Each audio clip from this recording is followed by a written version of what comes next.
News super one, सत्याचा बुलंद आवाज। अशाच ताज्या महत्त्वपूर्ण घडामोडी बघण्यासाठी सबस्क्राइब करा न्यूज सुपर वन।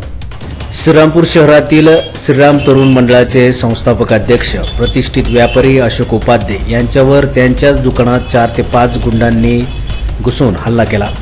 या प्रकरणी सर्वपक्षीय नेते तसेच व्यापाऱ्यांच्या वतीने शहरातील दुकाने बंद ठेवण्याचा निर्णय घेण्यात आला।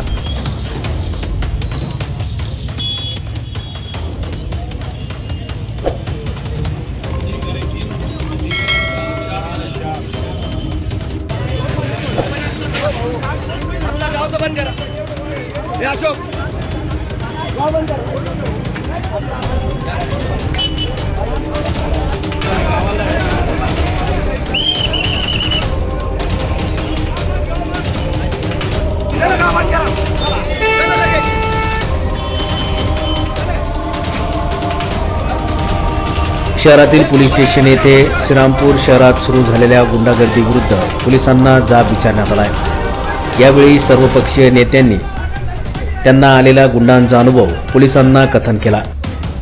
नॉर्दन ब्रँच या ठिकाणी 10व्याचा ओटा आहे आणि तिथं प्रतिभा पडवळ नावाची महिला, तिचं एक दुकान होतं, तिने लाकडाची टपरी ती काढली आणि तिथं पत्र्याची टपरी बनवली। तिच्याबरोबर त्या एरियामध्ये राहणारे तो एक मनोज साबळे आणि बाबू साळवे म्हणून असे तिथं ते 2 मुलं आले। त्यांच्याबरोबर 10 ते 15 लोक होते, काही पोरं होते। त्यांनी त्या महिलेबरोबर उज्जत घातली आणि त्यांनी सांगितलं की ही टपरी तू आम्हाला दे। ते म्हणले मला इथं टेलरिंगचे दुकान चालवायचे आहे, तुम्ही का मला मागता? तर त्यांनी सांगितलं की इथं आम्हाला बिंगो नावाचा जुगार चालवायचा आहे, तू इथं राहू नको। मग त्यांनी सांगितलं की मी देणार नाही। तिच्याबरोबर तिने दमदाटी केली तर त्या महिलेने मला फोन केला, म्हणजे चरण दादा असं असं झालं। मी म्हणलो एक आलो बेलापूरला, मी 10-15 मिनिटात मी त्या ठिकाणी गेलो तर हे 2 जण आणि 10-15 लोक तिथे पोरं उभे होते। त्यांना मी समजून सांगण्याचा प्रयत्न केला तर त्यांनी एकाने लगेच माझ्या हाताला धरलं आणि समोर बोलवलं आणि लगेच इथून असा कट्टा काढला, मनोज साबळे म्हणून, म्हणे हे घ्या कट्टा, तुम्ही इथं येऊ नका, या गोळ्या तुम्ही आम्हाला घालणार तर आम्ही तुम्हाला घालू। इथं त्या महिलांना सांगितलं की इथं जर कोणी आलं तर आम्ही प्रत्येकाला गोळ्या घालू, आम्ही खूप डेंजर लोक आहे, आमच्या कोणी नादी लागत नाही। हेच काय तुम्ही कुठं बी जा म्हणे, आमचं काहीच वाकडं होणार नाही, तुम्ही पोलीस स्टेशनला जरी गेले तर पोलीस आमचं काही करणार नाही।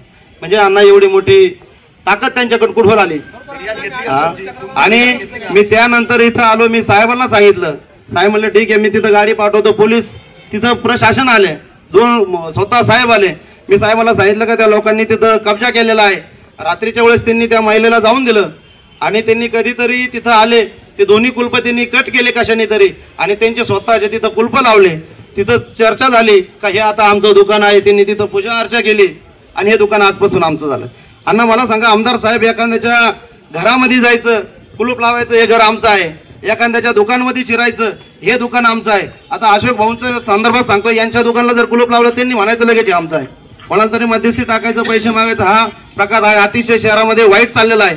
मी साहेबाला सांगितलं की साहेब ते कुलूप तोडा आणि त्या महिलेच्या हातामध्ये चाव्या देऊन टाका। सगळ्यात महत्वाचं साहेबांनी हे सांगितलं का ठीक आहे आपण करू। आम्ही त्यासाठी मी अण्णाला सांगितलं का असा असा प्रकार झाला, अण्णा देखील आले, बाबाजी आले।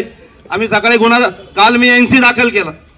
एनसी दाखल केल्यानंतर मला पोलिसांचा फोन आला का आपण त्याच्यामध्ये एनसी दाखल केली तुमची, परंतु त्याच्यामध्ये बंदुकीचा उल्लेख आलेला आहे, गुन्हा दाखल झाला पाहिजे।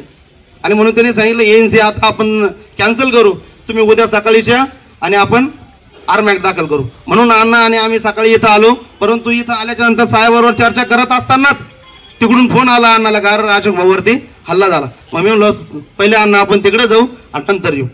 हा प्रकार अतिशय चुकीचा आहे। यादवजी यांच्यावर देखील हल्ला झाला, हा देखील चुकीचा आहे। आमचा गुन्हा एकच आहे का आम्ही समाजाचं काम करतो। आमदार साहेब आपण समाजाचं काम करायचं का नाही? असे दररोज आपल्याला फोन येतात, आपण नगरपालिका असेल, पोलीस स्टेशन असेल, कुठंतरी आपण जातो, मग समोरच्या लोकांनी आपल्याला बंदुकीच दाखवायच्या का? हा जर प्रकार शहरामध्ये घडत असेल तर अतिशय वाईट आहे। या घटनेचा मी अतिशय तीव्र शब्दात निषेध करतो आणि या ठिकाणी थांबतो। जय महाराष्ट्र। करणार आहे पण 2 जण दुपारी आले, थोडंसं वेगळी भाषा वापरली, आम्ही लगेच ते सोडून दिला विषय। म्हणजे आपला कार्यक्रम वेगळा आहे, विषय थोडा म्हणलं इतकं होत नाही। रात्री 9:30 वाजता 7-8 जण आले पिऊन ते म्हणे आम्हाला आम्हाला ना नाचायचं, आमच्या हिशोबाने गाणी लावा. मी कार्यक्रम रामाचा आहे, फक्त रामाचे गाणे असेल. तिथं नाचणारे आमचे लहान मुलं होते, लेडीज होती, महिला होत्या, ते डान्स करत होते रामाच्या गाण्यावर. तिथे येऊन त्यांनी गोंधळ केला, माझी गचंडी धरली. तर त्याच्यामध्ये मी एका कानात मारली, त्याला म्हणलं तू इथून पटकून जाय. तो मग त्यांच्या काही लोकांनी त्याला ओढून नेलं. इतका प्रकार झाल्यानंतर मी विषय सोडून दिला, झाला असं म्हणलं, विषय सोडा म्हणलं. पण दुसऱ्या दिवशी मला त्या मंडपवाल्याने त्यांना पैसे द्यायचे होते. तेव्हा मी अचानक घरून त्या संदीप भाई सेंटर तिथं आलो, थांबलो, पैसे मोजत होतो. तेवढं 7-8 जण माझ्या अंगावर आले. थोर म्हणे तुझा माज मोडत म्हणे, लय हिंदुत्व करतो, लय शिव्या करतो मला. म्हणजे त्यांनी फक्त कोयते ते काढत फक्त बाकी होतं. माझी गचडी धरली आणि मला बाहेर ओढण्याचा प्रयत्न केला. तेवढ्यात तिथे ना ते कांदा कापायची सुरी होती, ती सुरी ओढली मी आणि त्यांच्यावर फिरवली.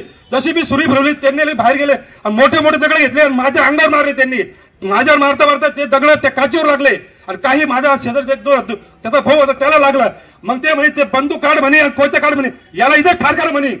असं म्हणजे त्यांनी बोललं. मी माझा जीव वाचवण्यासाठी मी पाटबंधाच्या खात्याच्या अंधारात पळवलो. मी तेवढ्यात मी ना चित्ते साहेबांना फोन केला. बाकी अजून 2-4 जणांना 10 मिनिटात ते चित्ते साहेब तिथे आले, बाकी आमचे मित्र परिवार तिथे आले. तेव्हा माझा जीव वाचला. तरी अजून डिपार्टमेंटचा एक पण अधिकारी मला फोन नाही केला की तुझं काय झालं काय नाही. एक पण अटक नाही केला अजून. म्हणजे एखादा मुर्दा पडेल श्रीरामपुरात, हिंदुत्व करणार माणसाचा मुर्दा पडेल. कोणतं हिंदुत्व चाललं श्रीरामपुरात, कोणतं हिंदुत्व करताय कोण, आम्हाला तशीच काही घेणार नाही. पण आज एका व्यापाऱ्याला हल्ला झाला, अशा बाजू काय संबंध. श्रीरामपुरात शांती पाहिजे हे आमचं ध्येय. व्यापारी असो, सामान्य लोक असो, कोणत्याही समाजाचे लोक असो, दोन्ही समाजात शांतीपूर्वक असं आमचं ध्येय. पण श्रीरामपूरचं वातावरण जे खराब करत असत त्याचं काय, त्याची सगळी भूमिका डिपार्टमेंटनी घ्यावा हेच मी विनंती करेल. आणि जे आरोपी आहेत त्यांच्यावर कठोरची कठोर कारवाई केली पाहिजे हेच मी प्रशासनाला सांगेल. आमदार ओगले यांनी संध्याकाळपर्यंत आरोपी पकडले नाहीत तर आपल्याला पोलीस स्टेशनला बसून देण्याचा इशारा यावेळी बोलताना दिलाय. यांच्यावरती जो झालेला धाड हल्ला आहे त्याचा मी सर्वप्रथम निषेध व्यक्त करतो. श्रीरामपूरचा आम नागरिक म्हणून मी या ठिकाणी त्या गोष्टीचा निषेध व्यक्त करतो. मी सगळ्यांना विनंती करतो, मागच्या काही दिवसापासून ज्या काही गोष्टी या ठिकाणी घडतायत त्या आता थांबवण्यासाठी पोलिसांनी विशेष प्रयत्न करावे. कांबळे साहेबांनी या ठिकाणी विषय मांडला, त्यांच्यावरती हल्ला झाला, 2 महिने झालं, तो विषय विधानसभेत गेला, तरी अजून 2 महिन्यात आरोपी सापडले गेलेले नाहीत. त्यानंतर खैरी निमगाव मध्ये माझ्या माहितीप्रमाणे बनकर म्हणून काहीतरी आहेत, त्यांच्यावरती पण हल्ला जाऊन 2 लाख रुपये काहीतरी लुटले गेले, त्याच्यावरती साहेब काहीच कारवाई झालेली नाही. त्यानंतर आता चरणदादांनी विषय मांडला, त्या महिलेवरती जर अशा पद्धतीत तिची जर टपरी लुटली जात असेल आणि ती जर ताब्यात घेतली जात असेल तर ते काही चालणार नाही. त्यानंतर यादव साहेबांनी सांगितलं की त्यांच्यावरती जर त्यांचा जीव गेला असता, जर अशा पद्धतीत काम होणार असेल तर मग आम्हाला असं वाटतं की आपली इथं काही गरज पण नाही पोलीस स्टेशनची. मग आम्ही आमच्या पद्धतीने कायदा वापरला तर तो बरा पडेल. आणि आम्ही इथं काहीतरी तुमच्याकडून अपेक्षा धरून इथं येतो की तुम्ही काहीतरी कराल. जर तुम्ही काहीच करणार नसाल तर शेवटी लोक हे सगळ्या गोष्टी हातात घेतील आणि त्यांच्या पद्धतीने करतील. मग तुम्ही त्यावेळेस फक्त लोकांना असं म्हणू नका की तुम्ही कायदा ताब्यात घेतला. आणि शेवटी आपल्याला कायद्याचं रक्षण करण्यासाठी इथं ठेवलेलं आहे. सदरक्षण आहे, खलनगर आहे, आपण तिथे लिहिलेलं आहे. पण तो जर आपण त्याचा वापरच करणार नसाल तर मग आपलं इथं असून आणि नसून काहीच उपयोग होणार नाही. मी आपल्याला विनंती आतापर्यंत करत होतो, मी आता आपल्याला आदेश देतोय, त्याच्यामध्ये मी येत नाही. मी आता आपल्याला आदेश देतोय या श्रीरामपूरचा विधानसभेचा आमदार म्हणून, जर आरोपी आपण जर संध्याकाळपर्यंत पकडले नाहीत तर आम्ही मात्र उद्यापासून इथं आपल्याला बसून देणार नाही, एवढं 100% सांगतो. आणि सगळ्यांच्या साक्षी सांगतो, कारण तुमच्या इथं काहीच उपयोग नाही. इतके लोक येतात आणि मी सगळ्यांना विनंती करतो या ठिकाणी सगळ्या लोकांना पण, जर कुठला अत्याचार होत असेल तर तुम्ही आणि पोलीस स्टेशनला तक्रार द्या. जर तक्रार घेतली नाही तर आम्हाला कुणालाही फोन करा. आम्ही सगळेजण इथं जेवढ्या पक्षाचे बसलेले आहेत, जर कुणावरती अन्याय अत्याचार होत असेल तर आम्ही तुमच्यासाठी तिथं बसलेलो आहे. जर जमत नसेल आम्हाला तर उद्या राजीनामा देऊ आणि रस्त्यावरती उतरू साहेब, एवढं लक्षात ठेवा. परंतु लोकांच्या, तुम्ही काल चरणदादांनी सांगून सुद्धा कालच त्यांची तक्रार व्यवस्थित घेतली पाहिजे होती. पण एनसी जर होत असेल, म्हणजे एका माणसावरती गोळीबार होतोय आणि तुम्ही जर त्याची एनसी साधी घेताय आणि अजूनपर्यंत काही होत नसेल तर मग मात्र आपलं श्रीरामपूर फार धोक्यात आलेलं आहे. उद्या येणाऱ्या काळामध्ये जर हे असंच वाढत गेलं तर बीड झालंच असं आपल्याला समजावं लागेल. फक्त कोणातरी खून होण्याची वाट बघावं लागेल. आणि तो परवा दिवशी ह्यांनी सांगितलं त्याप्रमाणे झाला पण असता. मग जर तुम्ही प्रत्येक वेळेस तुम्ही वाट बघणार असाल की तुम्ही आम्ही काहीतरी देऊ आणि मग तुम्ही कारवाई करताल आणि इथे येईल आणि मग कोण काका मामा दादा असं बोलून जर कुणाला त्यांना जर ट्रीटमेंट होत असेल तर मग आमच्यासारख्यांनी कुठं जायचं एवढं फक्त सांगा. आणि जर ते तसं जमत नसेल तर एकदा सांगून टाका की आम्हाला काही जमणार नाही, आमच्यात ती ताकद नाही ह्यांना अडवायची, मग आम्हाला आमच्यावरती सोडा, आम्ही कसं अडवतोय ते फक्त तुम्ही बघा. कारण आता साहेब खूप सांभाळून झालं. कांबळे साहेबांसारखा ज्येष्ठ माणूस इथं येऊन 2 महिने झाले तळतोय. आजही फक्त एवढंच कळतंय की आरोपी स्ट्रेस झालेत आणि पकडले जाणार आहेत. कधी पकडले जाणार आहेत? 10 वर्ष ज्यांनी आमदारकी या ठिकाणी सांभाळली, नगराध्यक्ष उपनगराध्यक्ष जे आहेत आणि ते सत्ताधारी पक्षाचे डोलीबाजा लावून आणणार आहे त्यांना हार घालून. जर ही अवस्था असेल तर मग बाकीच्यांनी जायचं कुठं साहेब? ही थोडीशी आपण पण आता काही लोकांनी नावं घेतली, बाजीराव पवार आणि नाही बाजीराव आपलं बैरट साहेब आणि पवार साहेब, दिलीपराव पवार साहेबांचं नाव घेतात की त्यांनी इथं श्रीरामपूरमध्ये ताकद ठेवली होती आणि श्रीरामपूर आणि खरोखर त्यांनी केलं होतं. आम्ही समोर बघितलेलं आहे. एलसीबीला नंतर पवार साहेब होते, बैरट साहेब आता मला वाटतं पुण्यामध्ये, पण त्यांनी खरोखर कंट्रोलमध्ये ठेवलं होतं. साहेब आपल्याला, आपण एक चांगले अधिकारी आहात, आपल्याविषयी चांगलं बोललं जातं प्रशासनामध्ये, परंतु चांगलं बोलून चालणार नाही. आपली भूमिका आपण स्पष्ट केली पाहिजे. यांच्यावरती जर शासन झालं नाही तर आम्हाला मात्र नाविलाज म्हणून काही गोष्टी कराव्या लागतील. कारण आज अशोक उपाध्याय हे आमच्या गावचं नाक आहे.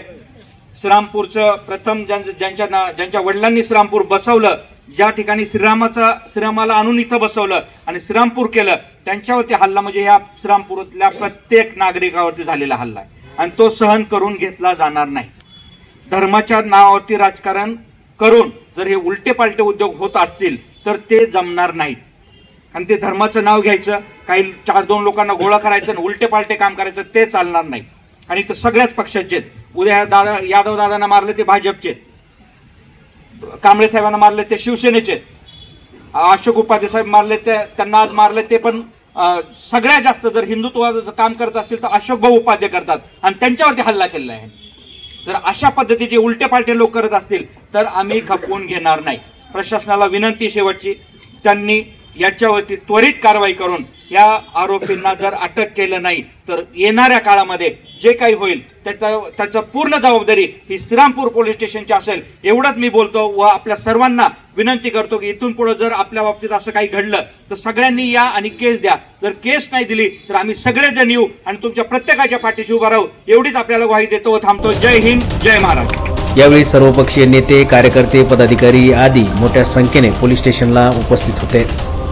न्यूज सुपरवनसाठी अभिषेक सोनोने, श्रीरामपूर.